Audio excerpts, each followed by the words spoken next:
নাই, কত বৈঠক করি, কত সংবাদ সম্মেলন করি। বিষ্ণু সাল্লাল্লাহু আলাইহি ওয়াসাল্লাম সংখ্যালঘুদের রাইটস এর ব্যাপারে, অধিকারের ব্যাপারে যে কথা বলেছেন, শুনলে আপনি অবাক হয়ে যাবেন। আপনি নামাজি, আপনি মুসল্লি, আপনি হাজী সাহেব, তাহাজ্জুদ পড়তে পড়তে কপালে দাগ ফেলে দিছেন। আপনার প্রতিবেশী হিন্দু, ভাবছেন আমার তো পাওয়ার আছে, ওর জমিটা দখল করি।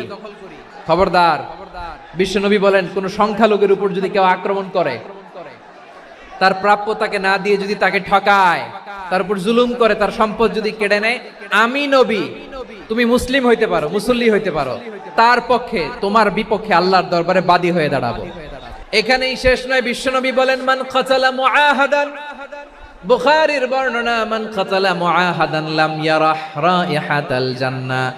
অন্যায় ভাবে কোন মুসলিম যদি কোন সংখ্যালঘুরে হত্যা করে, জান্নাতে যাওয়া তো দূরের কথা, ওই মুসলিম জান্নাতের ঘ্রাণও পাবে না। যে আল্লাহ বিশ্বাস করে আর আখিরাতে বিশ্বাস করে, সেজন্য প্রতিবেশীর সাথে ভালো আচরণ করে। প্রতিবেশী আস্তিক হোক নাস্তিক হোক, প্রতিবেশী মুমিন হোক মুশরিক হোক, প্রতিবেশী হইলেই তার সাথে ভালো আচরণের দরকার আছে না নাই? আজকে যে টপিকের উপর আমি কথা বলবো, টপিকটা হচ্ছে peaceful coexistence and communal harmony, শান্তিপূর্ণ সহাবস্থান এবং সাম্প্রদায়িক সম্প্রীতি। আমাদের বাংলাদেশে সাম্প্রদায়িক সম্প্রীতি আছে না নাই?